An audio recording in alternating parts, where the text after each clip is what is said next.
Nagbabalik ang PTV News Break.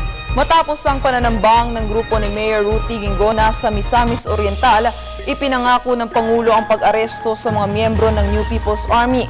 Mismong si Pangulong Aquino ang bumisita kay Ginggona na ngayon ay nasa maayos na kalagayan matapos masugatan sa insidente.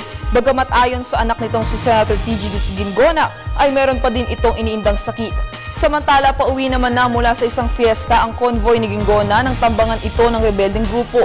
Inako naman ng NPA ang insidente at humingi ng paumanhin sa nangyari. Paalala naman ng Malacanang sa mga kandidato na huwag magpadala sa mga demand ng NPA, lalo na ngayong darating na eleksyon. Samantala, nagkaisang kinundina ng Team Pinoy at United Nationalist Alliance o UNA ang pananambang sa grupo ni Gingdong Mayor Ruti Ginggona. Nagpahayag ang dalawang partido ng pagpupursige ng hustisya sa mga naging biktima ng naturang insidente. Una ng kinundina ng Malacanang ang nangyaring karahasan at ipinag-utos sa mga otoridad na tugisin ang mga responsableng NPA sa pangyayari.